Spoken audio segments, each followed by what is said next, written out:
I'm Jordan. And I'm Lillian. And this is our invention, the Bee-Bot.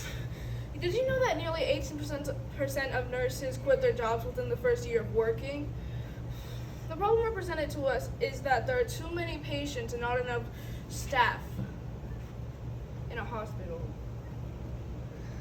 This is a problem why is this a problem you may ask? Well, when there are too many patients and not enough nurses or doctors, they can get stressed about many things like patient care, management, and control over workloads, and not enough control over workloads. With this type of stress, it can make them quit. This problem helped us with creating the Bee-Bot. We thought about the possible solutions to this problem that was represented to us, and that's what led us to creating the Bee-Bot. The reason why Bee-Bot is named this or looks like this is from our bee-looking prototype. We didn't fully keep the design of the Bee-Bot. We changed it a bit, but we kept the name. You're probably wondering, why do we need 5 Bee-Bots? Well, if you have a child and they want to play with someone, use Sky because it can sing to them and physically interact with them.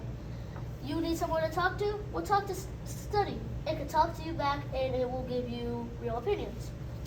Peaches is a caretaker.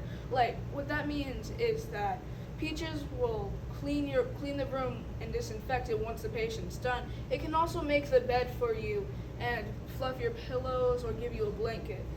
Gizmo, there's this little chip inside of Gizmo that if you press a certain button, it will know where that button was pressed, and it'll go over the scanners and check which patient it is, so they'll check what they need and transport the meds they need to them. And finally, we have Clover. Clover brings trays of food to the patients and lets the patient take it off of them because it is placed on there by magnets from the bottom of the tray. Thank you for letting us present in this competition. Bye.